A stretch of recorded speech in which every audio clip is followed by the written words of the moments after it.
Good morning, everyone. Dr. Victoria Skirbo here, speaking to you from the Seeds of Transformation Healing Center in Wareham, Massachusetts.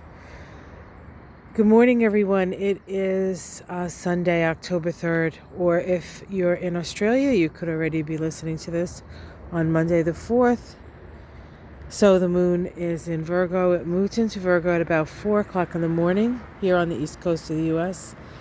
Of course, the Virgo moon is one of those, roll up your sleeves, get done what needs to get done.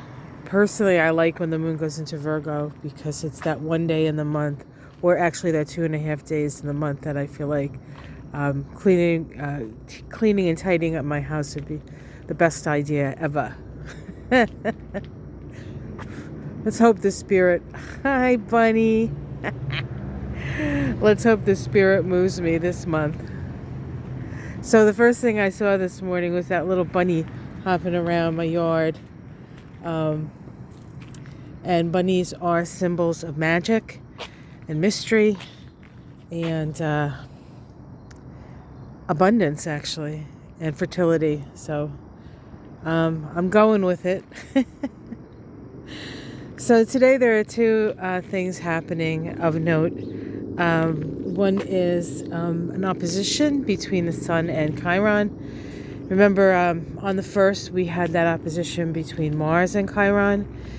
That brings, oppositions bring a lot of tension, but they also bring an awareness. And so Mars is much more of a planet of action, and the Sun is more of an integrative principle. And so in its way, perhaps we became aware of the energy of Chiron and Aries, and today we actually see what that looks like. And, it's an opportunity for us to learn about ourselves and the healing that both needs to happen and is actually happening. Because even though Chiron symbolizes the wounded healer, Chiron himself was a great healer. And so it's also a symbol of healing. And so we are healing the masculine at this time. We are healing identity issues. We are healing male toxicity or masculine toxicity, or I think that's the term they're using. And it may seem like we're not healing it because it's everywhere, but if you don't know something's wrong, how can you heal it, right? And perhaps you and I know what's going on, but we have to remember that not everybody is as informed. And it does take time for these things to percolate down into the collective, into that part of the population that's still semi-sleeping. And it doesn't make us superior. It just makes us, we're there a little early. That's all. We're all going to go, we've been where they are. They're going to be where we are. And eventually, hopefully, we all kind of wake up to what we need to see. The other thing that's happening today is a trine between Mercury and Jupiter. This is a trine of understanding, one of those 240-degree trines, one of those trines with the energy of Sagittarius as opposed to Leo, right? It's not a Leo trine, which is more sort of self-expressive and creative and egotistical. This is more of that Sagittarius side, big picture sort of philosophy. One of the things that we've been doing for going on about, I think it's 18, no, it's not quite 18 months, 17 months now, a little over a year, is that the nodes of the moon have been in the north node being in Gemini, the south node being in Sag. And so we have been exploring the details, this reason, the information, the conversations, the duality, the black and whiteness, the right and wrongness, all Gemini stuff, while having to release beliefs, Sagittarius, that no longer served.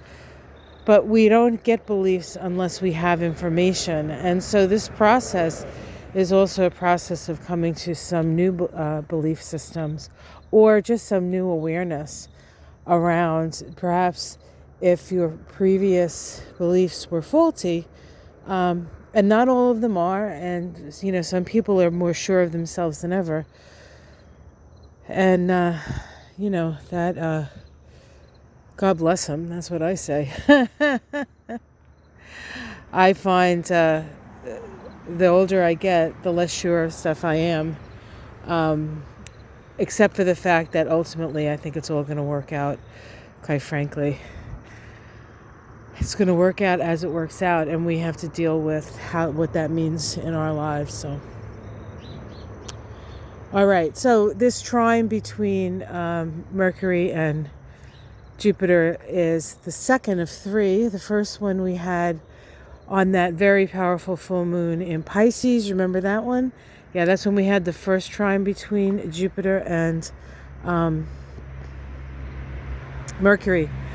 And of course that giant sort of full Pisces moon, all, collective and everything,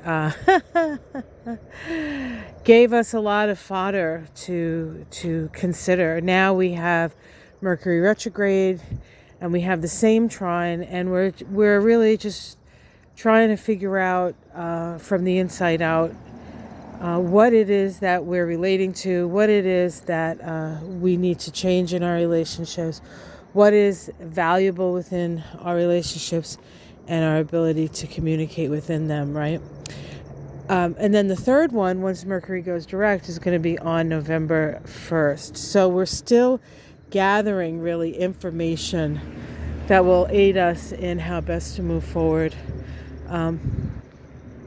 in the future, as it were. And it's interesting because Mercury is in a Venus ruled sign, and then at the end of the year and into next year, Venus is actually going to go through its retrograde cycle.